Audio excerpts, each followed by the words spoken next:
Bonjour, je suis très heureux de vous retrouver pour ce nouveau webinaire, un webinaire AGS Patrimoine qui sera consacré aujourd'hui à l'IA, donc à l'intelligence artificielle et aux technologies de rupture dans la gestion d'actifs. Alors, est-ce réellement une révolution pour la gestion d'actifs? C'est ce qu'on va voir dans quelques instants avec nos trois invités. Alors, nous aurions pu partir du principe d'avoir autour du plateau, autour de nous, effectivement, trois gérants qui nous auraient parlé effectivement de leurs trois fonds sur cette thématique, mais on a souhaité avoir une vision un peu plus large, une vision différenciante, une vision transversale, puisque je vais avoir effectivement aujourd'hui l'occasion de discuter et d'échanger avec Ramon Estiruelas. Donc Ramon, vous êtes donc Senior Investment Specialist chez BNP PAM. Et avec vous, nous graviterons autour de votre fonds BNP Disruptive Technology. Bonjour Ramon. Bonjour Joachim. J'aurai également le plaisir d'échanger avec Jean-Georges Dressel. Donc Jean-Georges Dressel, vous êtes directeur commercial CGP et Échiquier Club à la financière de l'Échiquier. Alors avec vous, bien évidemment et bien sûr, nous échangerons sur votre fonds Échiquier Artificial Intelligence. Bien, bonjour Thierry. Bonjour. Bonjour bonjour Jean-Georges. Et Thierry, bien sûr, tout de suite, je pensais à vous pourquoi? Parce qu'on a effectivement l'occasion d'avoir une société totalement différenciante aujourd'hui, puisque vous allez utiliser le machine learning, l'intelligence artificielle, c'est bien sûr Aequam Capital. Thierry Béchu, vous êtes CIO, donc Senior Investment Officer chez Aequam, et nous verrons comment vous utilisez le machine learning, l'intelligence artificielle dans votre modèle pour gérer vos fonds, et en l'occurrence votre fonds Aequam, donc Premia Dynamic Equity. Alors, bonjour effectivement Thierry. Avant toute chose, on a souhaité redéfinir un petit peu ce qu'est l'intelligence artificielle aujourd'hui et les technologies donc, de rupture. Et on a souhaité vous parler de quelques dates clés de l'intelligence artificielle. L'intelligence artificielle, on va dire que les prémices, c'est 1950. Alors pour certains, effectivement, ça vous parlera très certainement. On va parler d'Alan Turing, qui était un mathématicien, un crypto-analyste. Et on va parler bien sûr pour certains, peut-être assez historiens ou qui se souviennent effectivement de la Deuxième Guerre mondiale. C'était effectivement la machine Enigma, d'accord? Et donc c'est un petit peu les prémices, on va dire, avec Alan Turing, puisqu'il a créé le test de Turing, donc la machine pensante en quelque sorte. Est-ce qu'aujourd'hui la machine peut avoir une conscience aujourd'hui? Est-ce que la machine peut converser avec l'être humain? Et c'est le test de Turing. Mais par contre, s'il y a bien une date à retenir de ce webinaire sur l'intelligence artificielle, c'est bien évidemment 1956. 1956, c'est un peu le point de départ de l'intelligence artificielle, puisque c'est là où le terme intelligence artificielle est né lors d'une conférence à Dartmouth, à l'initiative de 4 scientifiques et chercheurs américains. Et c'est là que est né finalement le terme et la création, on veut dire que c'est le point de départ de l'intelligence artificielle. Alors ensuite, on a eu effectivement de nombreuses dates, comme celle que vous voyez effectivement aujourd'hui à l'écran. Alors 1997, pour bien sûr une date assez phare, 1997, c'est là où Deep Blue, d'IBM, la machine vient de battre le champion du monde d'échecs, Henri Kasparov, effectivement. Et là, c'est vraiment un peu le point de départ des années, effectivement, on va dire 2000. 2000, on ne va pas descendre toutes les dates effectivement ensemble. Par contre, on a 2012. On a souhaité effectivement insister sur cette date, c'est Google Brain, donc Brain, le cerveau, d'accord. Et là, on va rentrer dans le domaine de l'intelligence artificielle et du deep learning, c'est-à-dire l'apprentissage profond.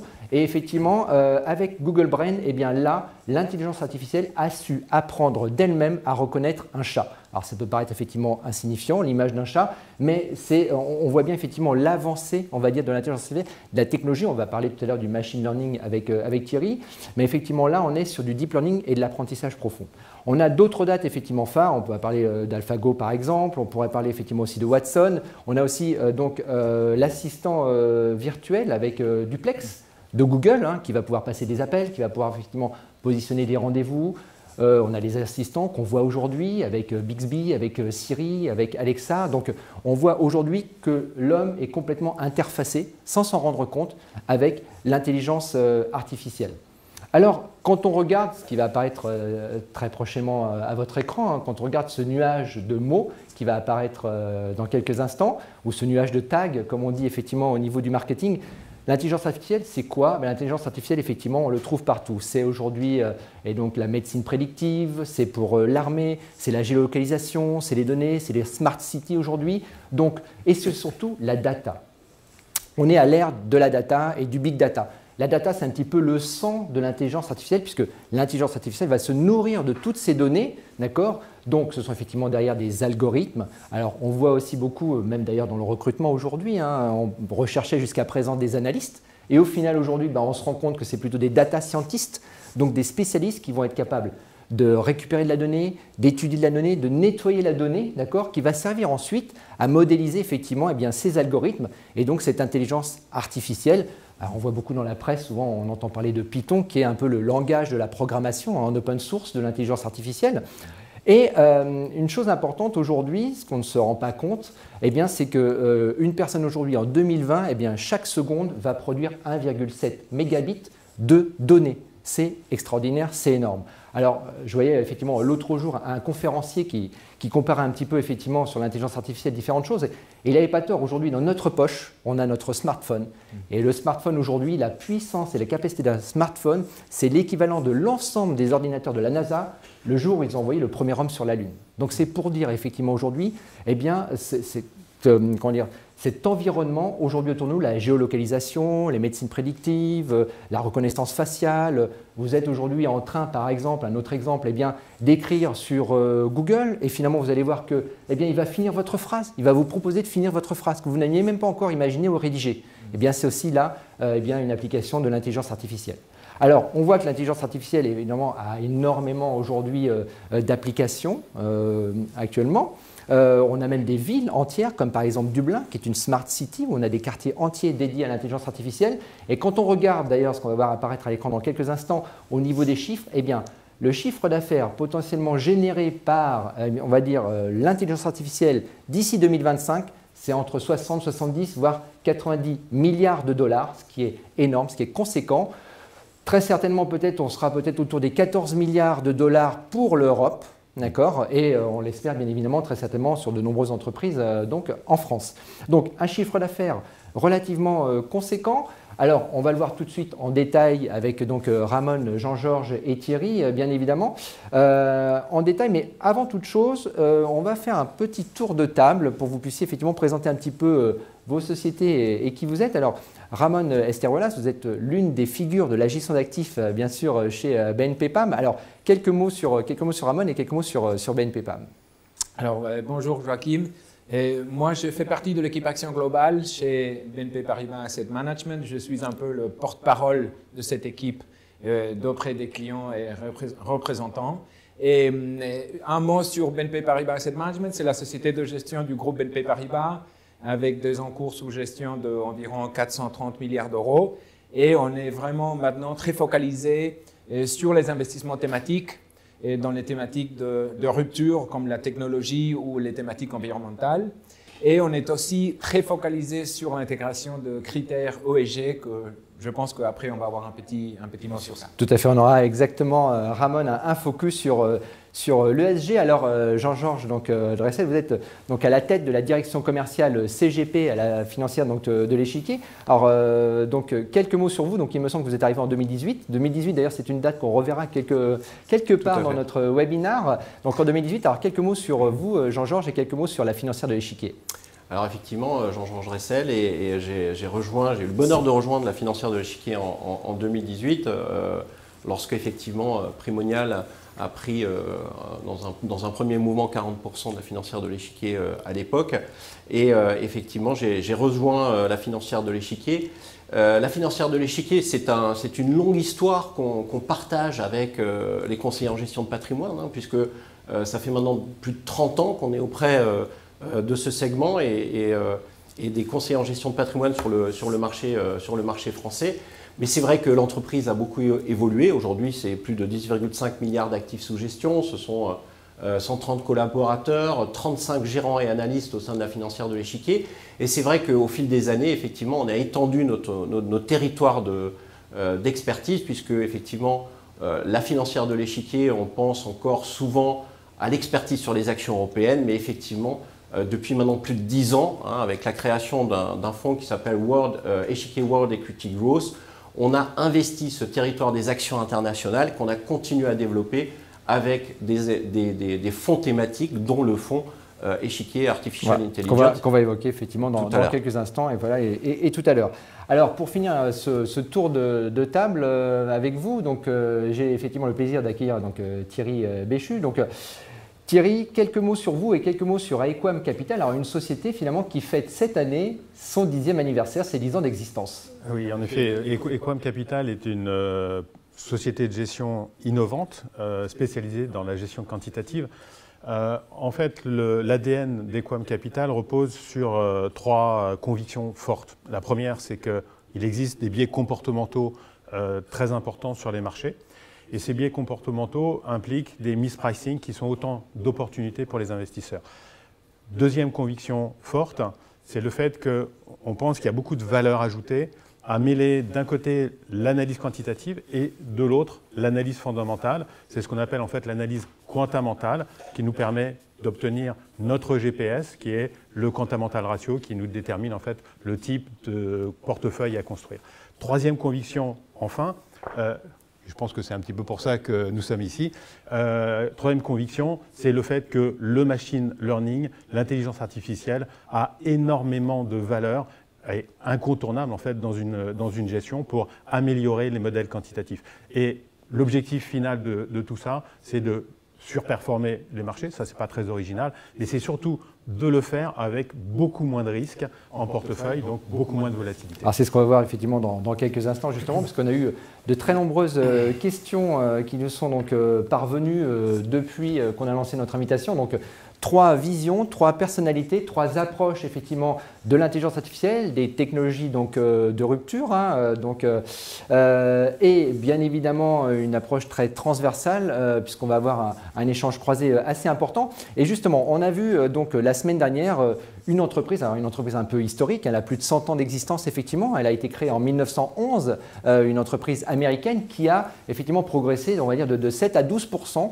Pourquoi? Parce qu'elle venait d'annoncer au marché qu'elle allait décider de scinder ses activités et notamment pour s'en consacrer sur l'une de celles-ci, sur le cloud et l'intelligence artificielle. Alors, première question pour Ramon, quand on a un fonds qui s'appelle BNP Disruptive Technology, concrètement, comment vous définissez aujourd'hui, parce qu'on le voit avec IBM par exemple, on n'est pas sur une fintech, une biotech, une start-up, comment on définit aujourd'hui une entreprise dite de technologie de rupture, Ramon?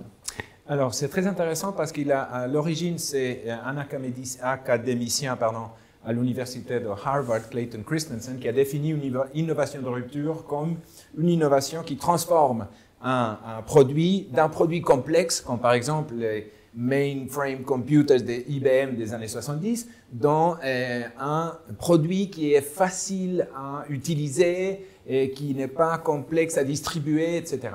Donc, ce qu'on cherche, c'est des sociétés qui, grâce à une innovation de rupture, ou se bénéficient d'une innovation de rupture, pour changer un peu la façon de faire les choses dans leur secteur, voire casser un peu les barrières entre les secteurs. Donc casser un petit peu les codes de leur secteur, justement, et en étant innovant ou disrupteur, quoi, finalement, en étant, voilà.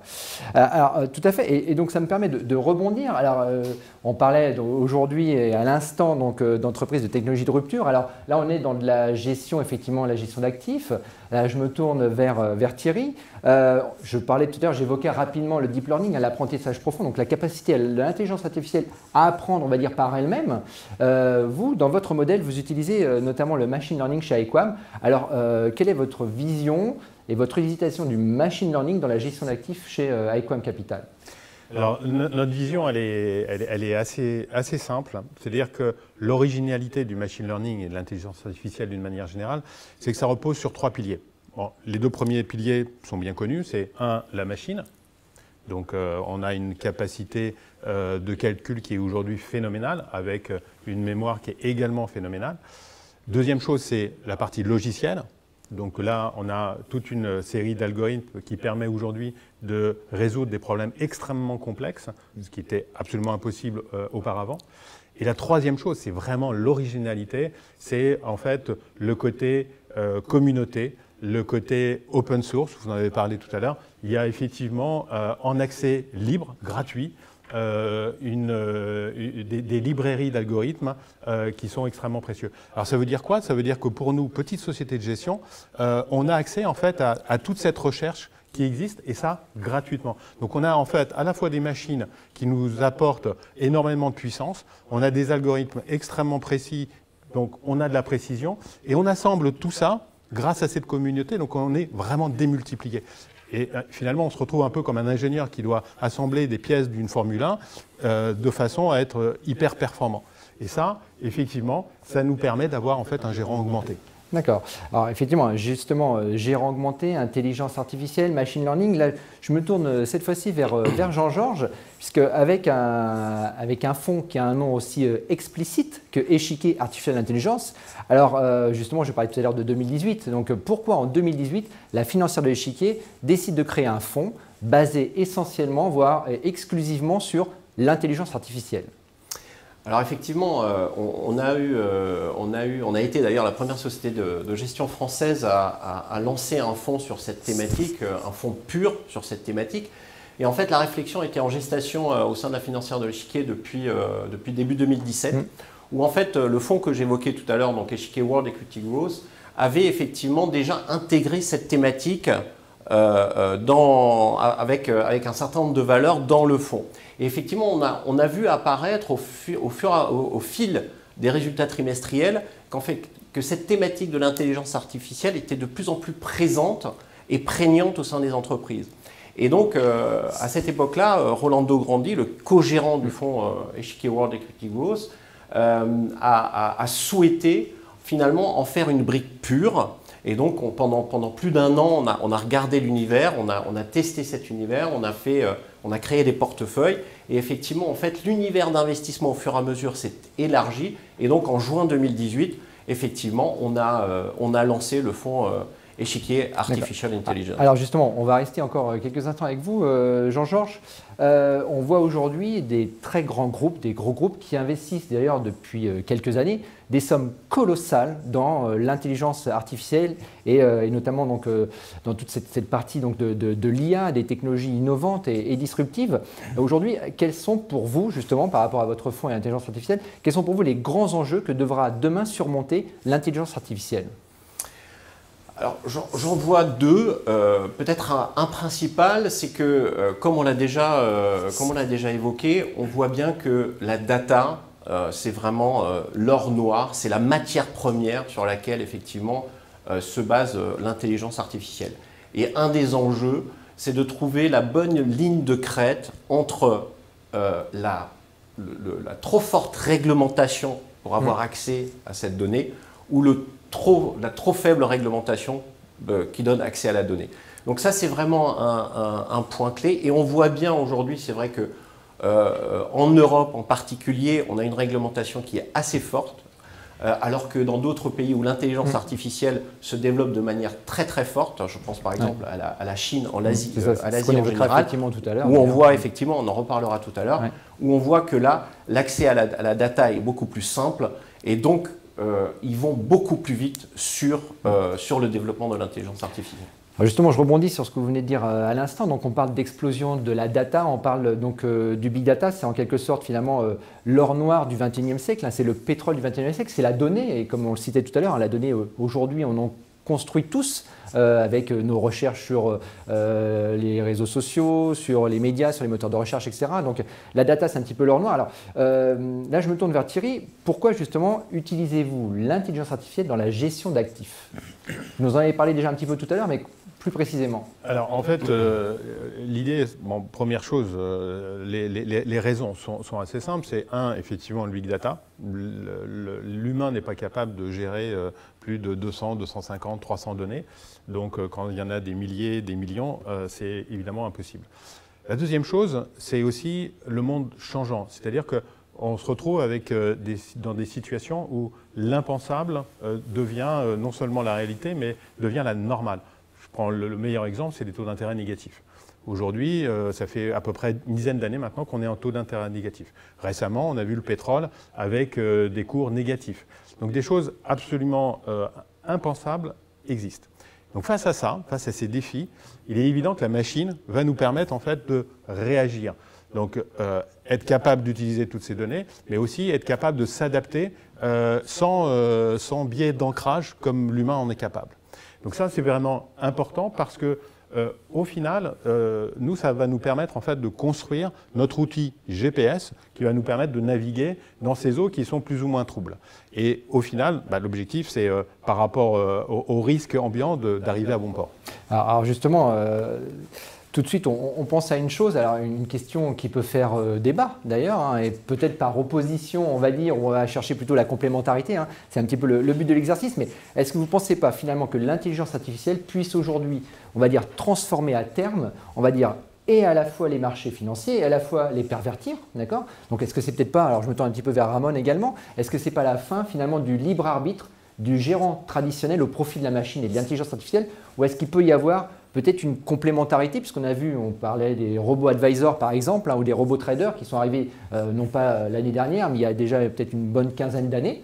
Alors, quelle est votre vision, peut-être, alors pour Thierry et pour Ramon, finalement, complémentarité, intelligence artificielle, parce qu'on peut imaginer l'intelligence sur les marchés qui vont passer des ordres d'achat-vente à une vitesse incroyable, qui vont anticiper les données.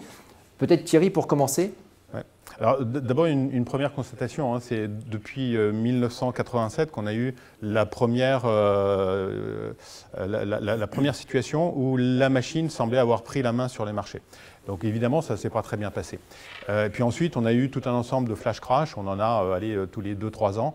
Ça ne dure pas longtemps et ça ne change pas en fait, l'anatomie en fait, des marchés financiers. Deuxième constatation aussi, aujourd'hui, il y a plus de 90% des ordres qui sont générés par des machines. Donc, on va dire, il n'y a rien de nouveau et on ne pense pas en fait que ça va entraîner des modifications phénoménales sur la nature des marchés. C'est-à-dire que les biais humains vont continuer à opérer. Maintenant, ce qui est vrai dans ce contexte, c'est le fait que nous refusons en fait une situation où la machine décide de tout, en fait s'invente elle-même et on se retrouverait dans la situation 2001 Odyssée de l'espace. Où là, effectivement, on part dans un vaisseau, on ne sait plus ce qui se passe et on ne sait pas où on va, mais on a confiance. Non, au contraire, nous, on considère qu'on a besoin d'avoir un pilote en permanence dans le vaisseau et la machine est simplement un outil. Donc l'intelligence artificielle, le machine learning, effectivement, le modèle un peu prédictif. Et de l'autre côté, la vision du gérant, on va dire, plus traditionnelle. Votre avis, Ramon? Alors je pense qu'il faut, normalement, on a toujours peur de ce qu'on ne connaît pas.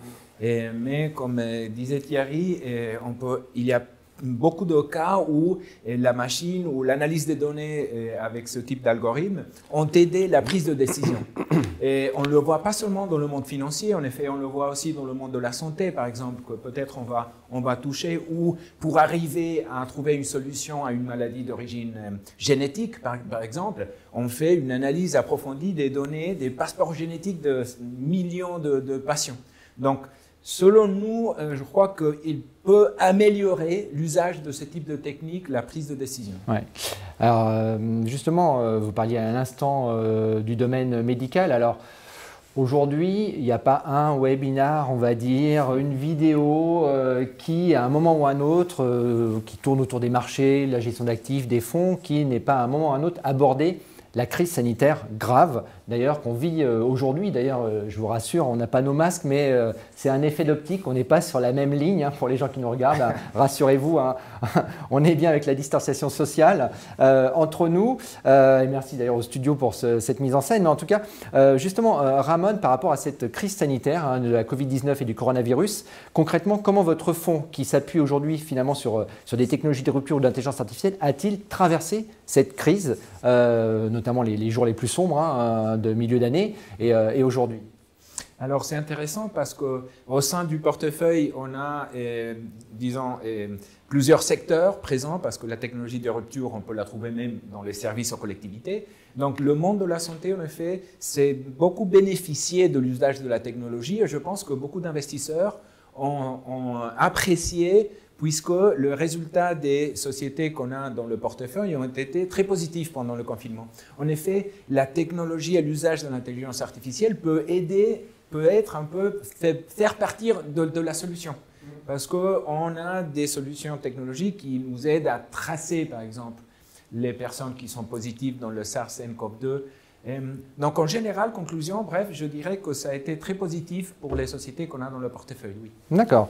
Et justement, alors, par rapport à ça, une question un peu provocatrice, mais là je vais me tourner vers Thierry et Equam Capital. Justement, on parlait tout à l'heure d'intelligence artificielle, on peut traiter effectivement aujourd'hui l'intelligence, on va dire des milliards de données à la seconde, on parle de machine learning, on parle de modèles prédictifs aujourd'hui. Alors, est-ce que chez IQM Capital, fin 2019, est-ce que la machine avait déjà anticipé la crise sanitaire grave qu'on allait subir et qui pointait déjà un petit peu son nez à l'horizon? Est-ce que la machine avait anticipé et donc justement, est-ce que ça vous a permis d'anticiper la baisse des marchés financiers qui allait suivre en début d'année 2020?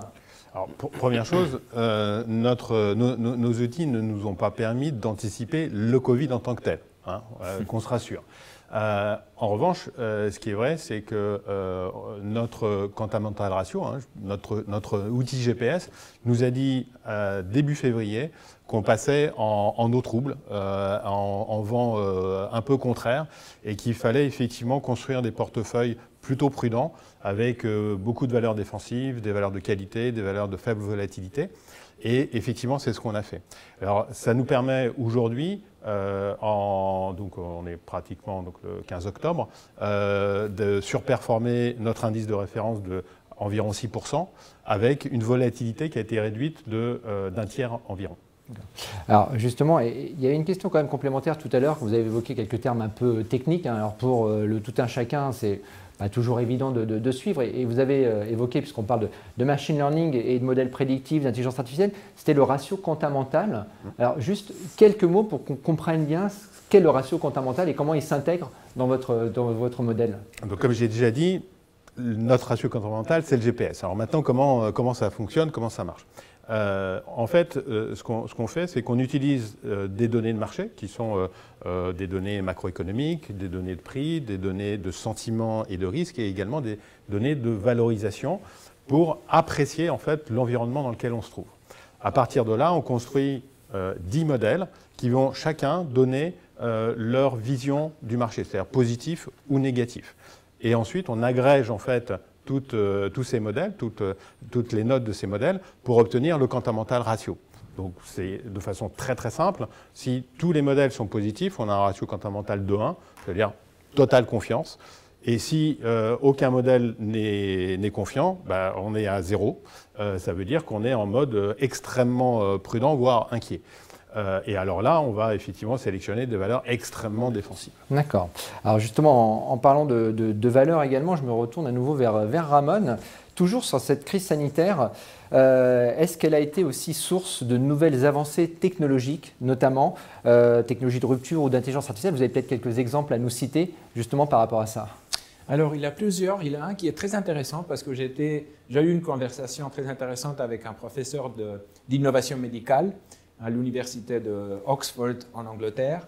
Et lui, il me disait qu'en effet, il avait été en Californie voir des chercheurs qui étaient en train de développer un patient virtuel avec bien sûr des algorithmes qui tiennent en compte, comme je disais avant, l'histoire, le passeport génétique de millions de patients. Donc, je crois que le fait qu'on voulait accélérer la solution, trouver une solution pour cette pathogène, qu'a en effet accéléré l'innovation dans certains domaines en utilisant bien sûr des techniques qui, comme je disais avant, peuvent améliorer notre prise de décision et pour trouver une solution de façon beaucoup plus rapide.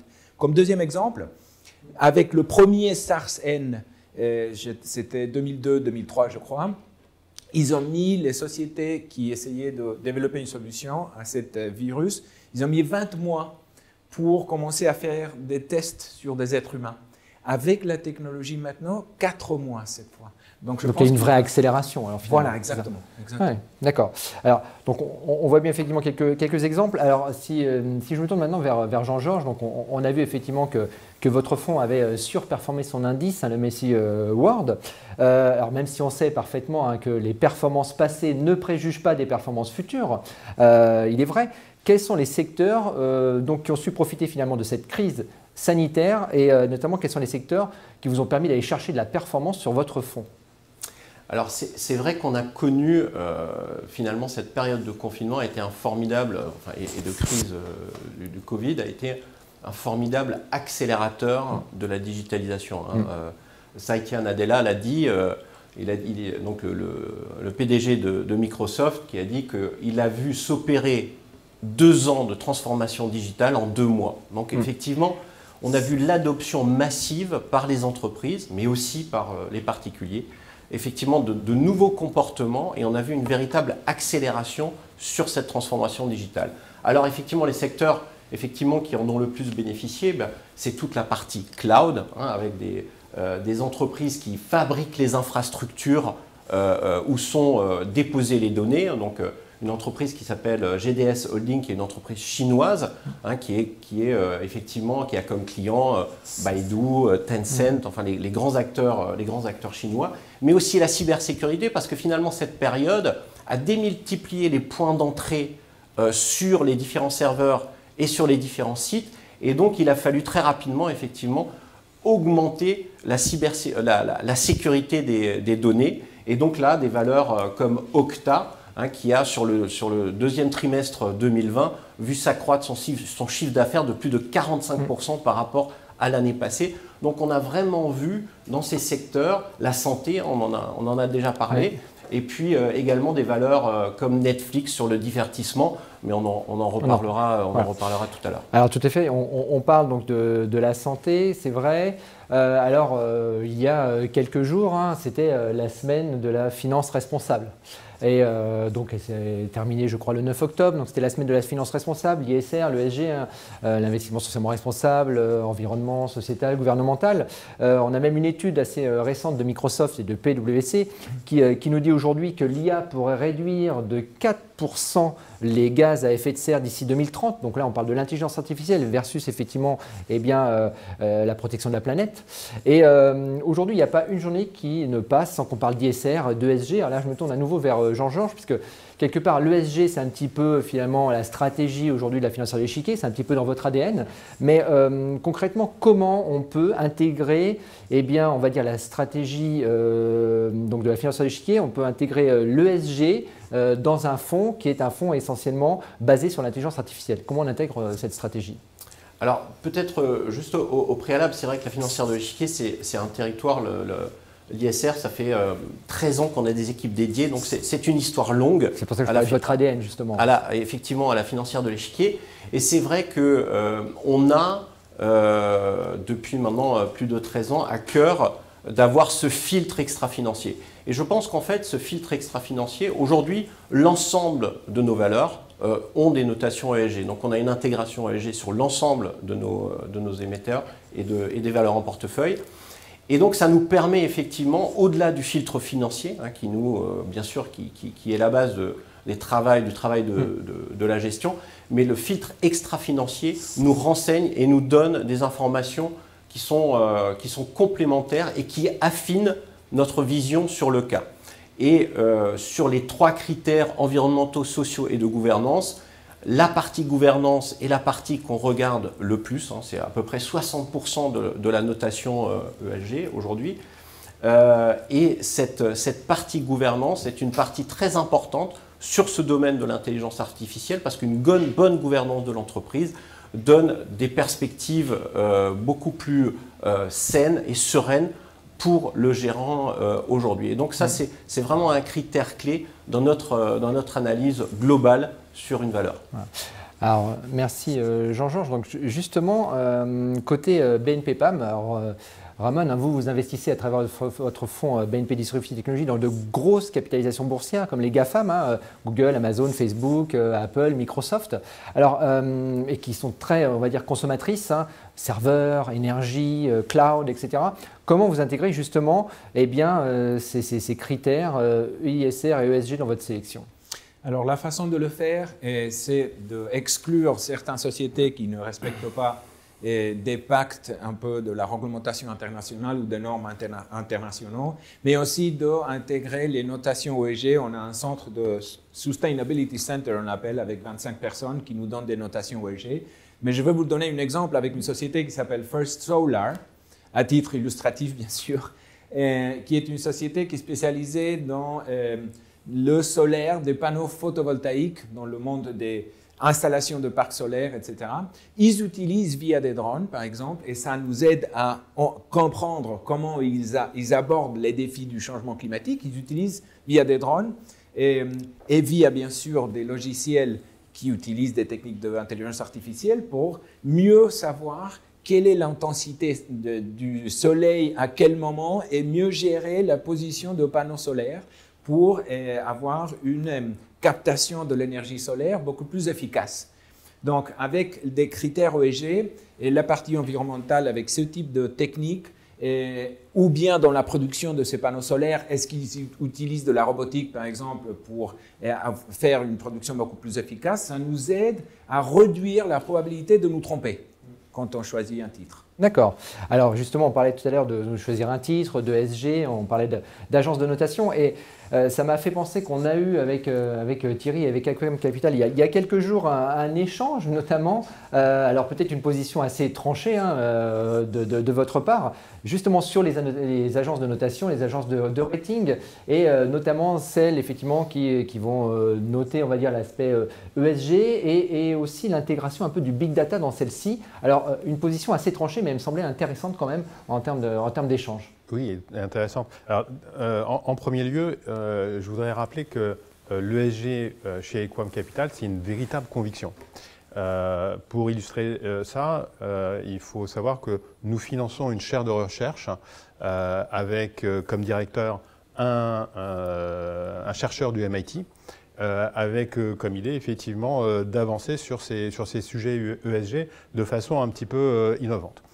Alors, l'ESG, effectivement, tout le monde en parle, c'est le sujet vraiment à la mode.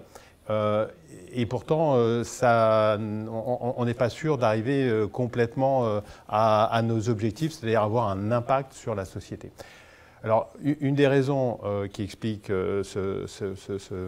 cette déception, c'est en partie le fait que d'abord, les agences de notation mettent énormément de temps à réagir aux changements.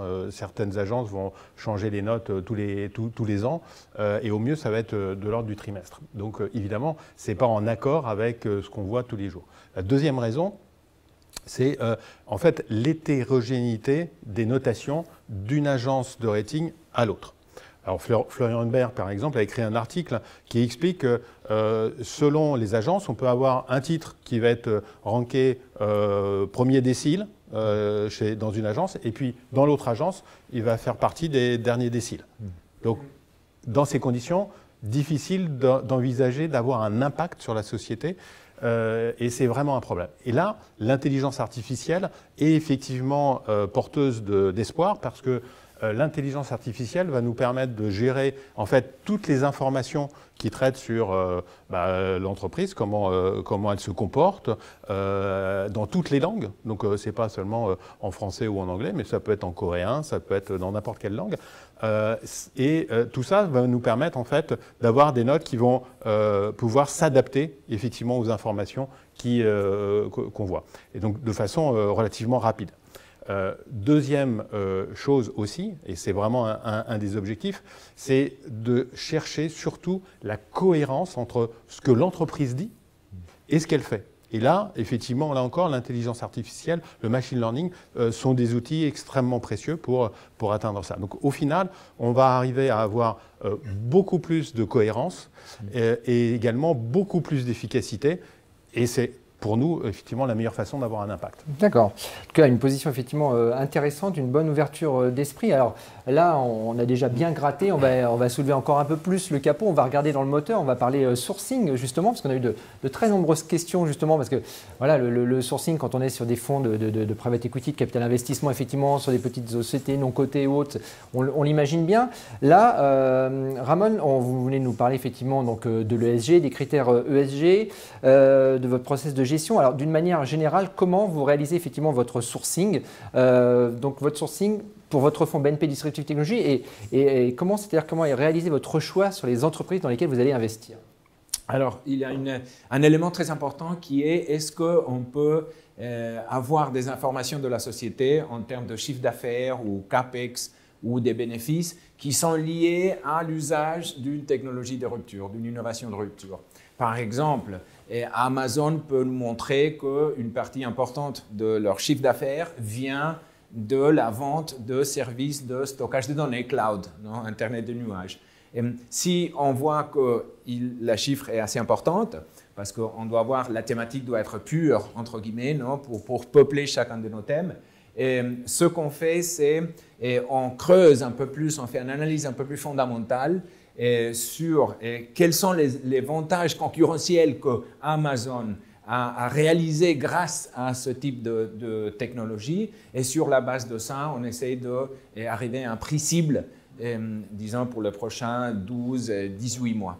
Et c'est alors que, avant de construire une position, on regarde bien sûr les notations OEG pour, comme je dis, gérer beaucoup mieux le risque de se tromper avec le choix de société et pour définir quelle est la position, quel est le pourcentage du portefeuille qu'on va dédier à ce type de société. Ce qui est intéressant, c'est que comme la thématique est assez multisectorielle, puisqu'on n'est pas seulement focalisé sur le secteur de la tech, on a un univers assez large de sociétés d'où on peut commencer à creuser et faire l'analyse fondamentale. D'accord, au niveau effectivement du sourcing.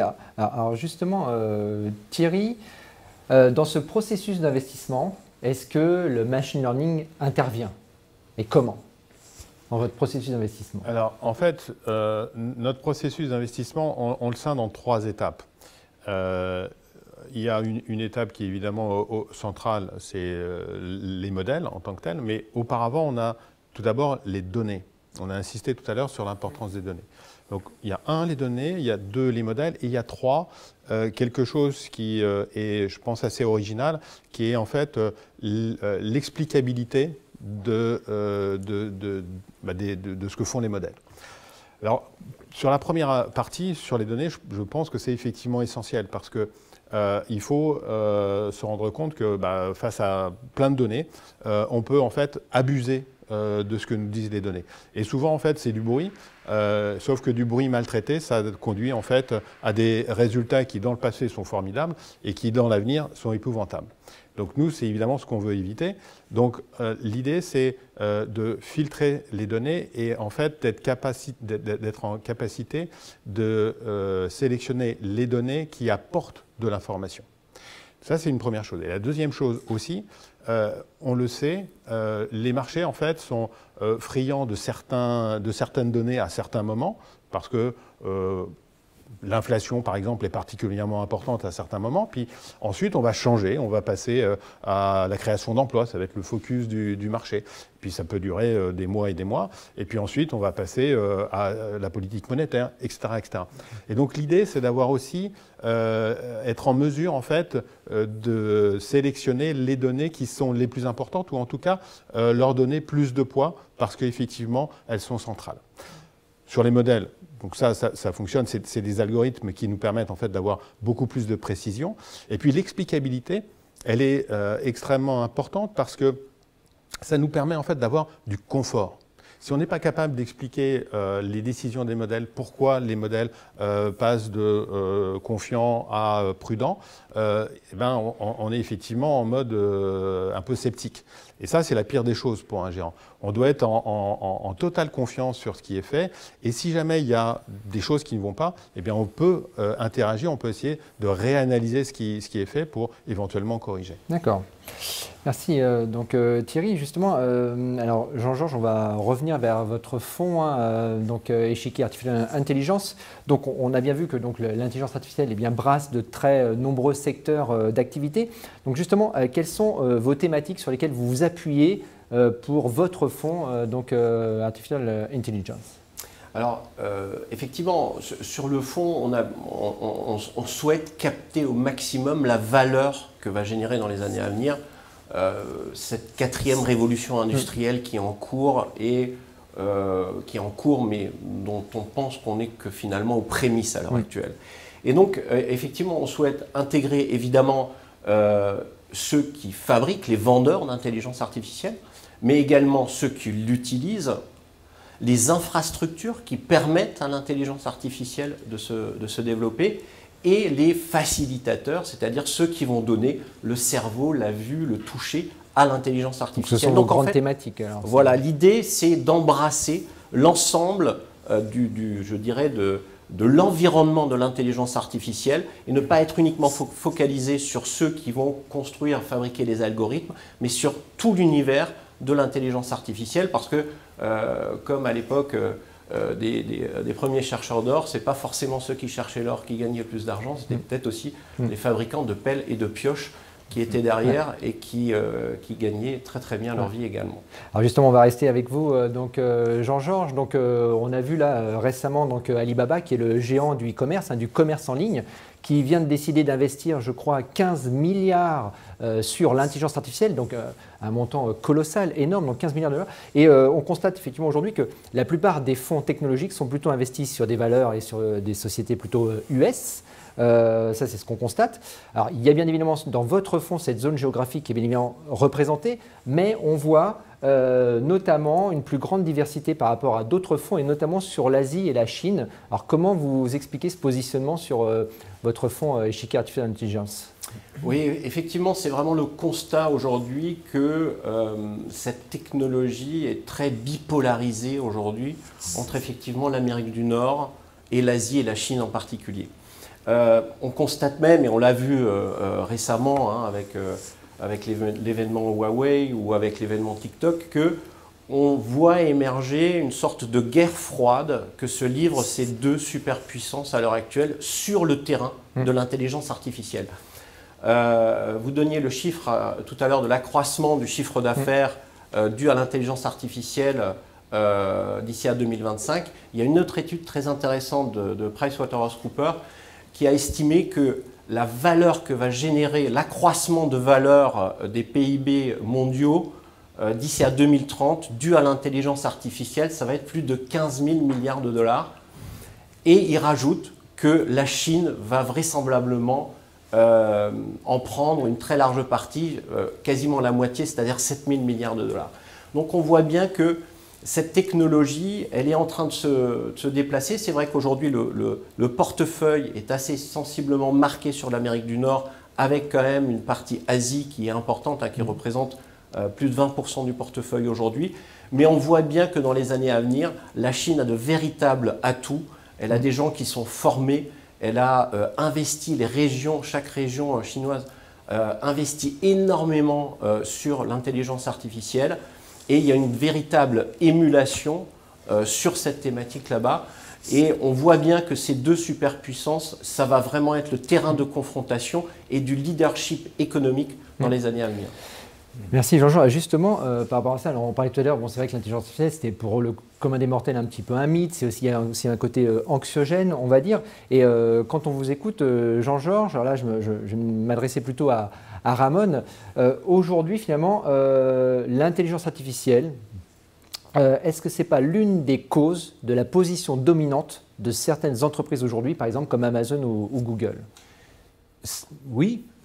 C'est très possible que Amazon, grâce à l'usage de ce type de technique, qui finalement essaye de simuler le cerveau humain, on connaisse beaucoup mieux l'histoire de consommation de leurs clients et sont capables de faire du cross-selling, comme on dit en anglais, d'essayer de vendre d'autres produits, d'augmenter la chiffre d'affaires qu'ils ont. Donc, certainement, c'est une technique, mais regardez même en France, Dassault Systèmes. Et c'est un bon exemple. Et dans le monde des logiciels, tout autour des designs industriels, et ils ont utilisé cette technique aussi pour améliorer, pour augmenter leur nombre de clients. Donc, certainement, nous, on pense que ça peut être une des raisons Donc, il y a peut-être un risque de cette position dominante de certaines entreprises qui ont les capacités d'investir et donc de se positionner peut-être en monopole sur certaines technologies, quoi. Et justement, par rapport à ça, et toujours un peu dans les moteurs de performance, on a vu, vous parliez de la Chine tout à l'heure, Jean-Georges, notamment on voit avec le réseau WeChat, qui se revendique avoir plus d'1 milliard d'utilisateurs. Donc quand on pense tout à l'heure à 1,7 mégabits créé par une personne en 2020 à la seconde, et quand on voit effectivement 1 milliard d'utilisateurs, la Chine, c'est un petit peu, ça devient le pays du big data.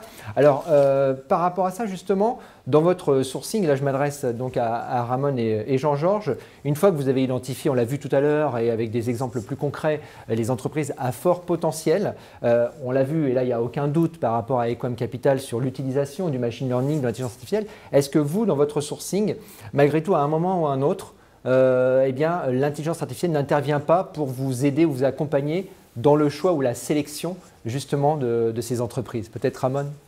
Alors, dans le processus d'investissement, on n'utilise pas ce type de technique. Par contre, ce qui est intéressant, c'est qu'on l'utilise pour le reporting. Puisqu'on a toutes les données sur l'attribution de performance, qu'est-ce qu'il a fait le portefeuille ce mois-ci, qu'est-ce qu'il nous a aidé ce mois-ci ou nous a fait perdre un peu de surperformance. Et là, on a un outil qui génère des commentaires, je crois qu'ils sont très clairs, en effet, et très similaires à la façon de le faire nous-mêmes. Voici comment ils commencent à apprendre, avec du machine learning aussi, à améliorer leur façon de produire le rapport. Et ça nous aide à, par exemple, nous dédier à communiquer un peu plus, à être avec les clients. Donc, dans le reporting, oui, dans le processus, on n'utilise pas encore. Encore. Et Jean-Georges, de votre côté, à la financière de l'échiquier, est-ce qu'on est un peu près dans le même schéma également? Oui, tout à fait. On garde notre ADN de stock picker, y compris sur ce territoire-là. Maintenant, pour être complet, c'est vrai que on a un univers au départ qui est un univers d'à peu près 10 000 entreprises au niveau mondial qui ont des capitalisations supérieures à 1 milliard de dollars. Donc, pour faire un premier tri, effectivement, on utilise un algorithme sémantique où on va aller voir au sein des publications des entreprises, mais de l'ensemble de la documentation qu'ils nous mettent à disposition, à quelle fréquence apparaissent des termes comme intelligence artificielle, machine learning, réseaux neuronaux. Et ça va nous permettre effectivement de faire un premier tri, mais on reste quand même sur notre base qui est stock picking. On va voir les valeurs, on rencontre les managements, on comprend leur business model et on fait une analyse financière tel qu'on l'a fait depuis maintenant très longtemps à la financière de l'échiquier. D'accord. Alors on voit bien effectivement le côté gérant, entre guillemets, hein, bien sûr, hein, avec les guillemets qui vont bien, mais un peu traditionnel. Par contre, côté Thierry Equam, cette stratégie, est-ce qu'elle est entièrement dédiée à la machine? Est-ce que finalement, il n'y a pas quand même une intervention humaine, ou est-ce que l'homme ne surveille pas finalement ce que va donner la machine pour éviter justement les risques de dérive ou de mauvais investissements? Alors si on vient toucher à la machine, dans ce cas-là on pervertit le modèle, j'imagine, mais est-ce que c'est vraiment essentiellement le modèle, la machine, ou est-ce que c'est l'homme, et est-ce qu'il y a effectivement des limites à l'exercice, des avantages ou pas? C'est évidemment une très bonne question parce que c'est crucial. Nous, ce qu'on pense, c'est que le machine learning, ça apporte de la robustesse à toutes les décisions qui sont prises. Ça, c'est vraiment très important. Le deuxième axe, c'est que ça apporte aussi une aide très précieuse parce que ça permet d'automatiser tout un ensemble de tâches qui sont chronophages et qui apportent peu de valeur ajoutée. Donc un gain de temps important, surtout pour une petite société de gestion comme la nôtre. Maintenant, il n'y a pas de place à l'arbitraire. C'est-à-dire que si les modèles ont décidé qu'il fallait faire ça ou ça, eh bien, on applique. Là où c'est important de comprendre, c'est il y a toujours un pilote, c'est-à-dire qu'on est toujours en train de contrôler ensuite les décisions. Donc s'il y a un problème, on va regarder, mais pourquoi est-ce qu'il a fait ça? Et c'est pour ça que la partie explicabilité, elle est essentielle. Si on n'a pas ça, on n'a pas le confort, et du coup, on se retrouve, effectivement, peut-être on applique les règles, mais on se dit, oh là mon Dieu, qu'est-ce qui se passe? Alors que nous, dans notre façon de fonctionner, dans notre process, on est toujours en situation de confiance. D'accord. Alors, une question un peu patrimoniale, on va dire. Là, je vais m'adresser à Jean-Georges et à Ramon. Donc, si effectivement je suis conseiller aujourd'hui, alors je laisse un petit peu de côté, hein, bien sûr, avec prudence, le profil investisseur du client final. Mais si je suis effectivement conseiller, quelle serait la place à accorder aujourd'hui sur des investissements dans des technologies de rupture ou dans l'intelligence artificielle, dans une stratégie d'allocation d'actifs ou de stratégie patrimoniale? Peut-être Ramon pour commencer. Alors nous, comme tu disais, ça dépend un peu du profil de risque, mais pour la partie plus risquée des portefeuilles, avoir entre 10-15% dans ce type de stratégie, je crois que c'est un élément de diversification très intéressante. Et en plus, le potentiel de croissance est très fort, donc ça peut même compenser, par exemple, la partie obligataire plus classique où on ne trouve pas des rendements spectaculaires pour l'instant. Oui. Et vous, Jean-Georges? Oui, on est sur ces mêmes niveaux-là, entre 5 et 15% en fonction effectivement du profil de risque du client. Mais je pense que cette thématique de l'intelligence artificielle permet aussi aujourd'hui peut-être de reprojeter nos clients sur la durée. C'est vrai que Aujourd'hui, comme je le disais tout à l'heure, je pense qu'on est vraiment au début de cette histoire-là. La valeur que va générer l'intelligence artificielle dans les 10 années à venir est assez phénoménale. Mais effectivement, il peut y avoir à court terme des mouvements. C'est forcément des fonds sur lesquels on va avoir un peu plus de volatilité. Et donc, bien reprojeter le client sur la durée, c'est-à-dire sur nos investissements à au moins 5 ans, idéalement 10 ans. Mais c'est vrai que le chemin de croissance qu'on a sur ces thématiques-là peut être absolument formidable.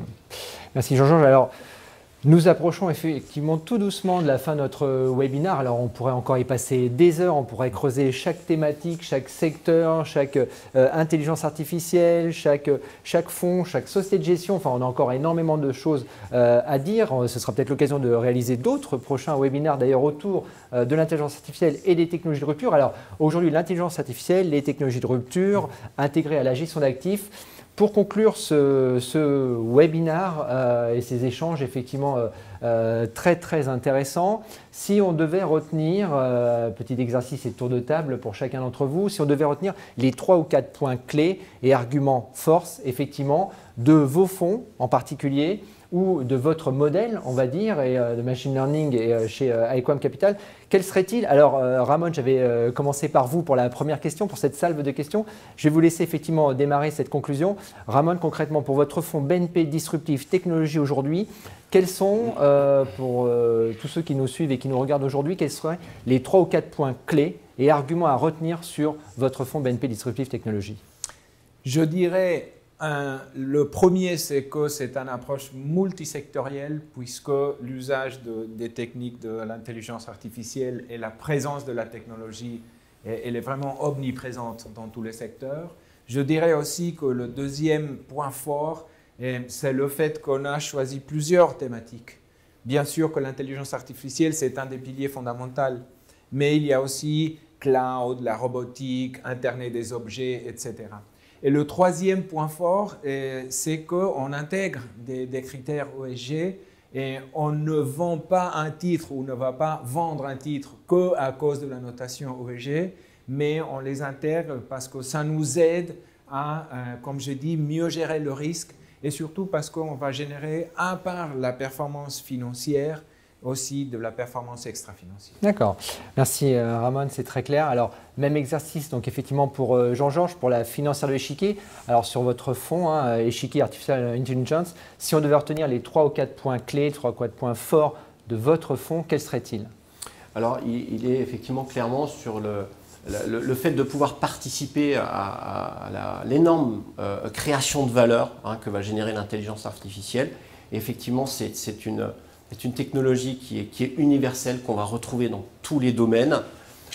Et également d'avoir effectivement en portefeuille des valeurs qu'on retrouve assez peu finalement dans l'ensemble des fonds Actions Internationales ou des autres fonds sur le marché, avec vraiment des valeurs qui sont sur des territoires ou dans sur la Chine, par exemple, qu'on va retrouver très peu ailleurs, sur des niveaux de capitalisation qui sont inférieurs et qui vont vraiment pleinement bénéficier de l'essor de l'intelligence artificielle. Et puis, également avoir à la tête de ce fonds un gérant absolument passionné par la technologie. Et je voudrais le saluer aujourd'hui, puisque Rolando Grandi fête aujourd'hui, donc le gérant du fonds fête aujourd'hui ses 30 ans. Eh bien, donc bon anniversaire Rolando. Joyeux anniversaire Rolando, exactement. Voilà. Très bien, merci Jean-Georges. Alors, le mot de la fin de ce tour de table, bien sûr, pour Thierry, donc pour AEQUAM Capital. Alors, au-delà du fonds, effectivement, AEQUAM Dynamic Premier Equity, c'est plutôt sur votre modèle, sur votre stratégie, votre approche de la gestion d'actifs à travers AEQUAM Capital et le machine learning et l'intelligence artificielle. Alors, quels seraient les 3 ou 4 points clés, effectivement, qu'on pourrait retenir? Je pense qu'il y a 3 points clés à retenir. D'abord, le premier, c'est qu'on l'a vu, l'intelligence artificielle, le machine learning sont absolument incontournables dans un environnement où on a du big data, où l'environnement est devenu d'une complexité absolument incroyable.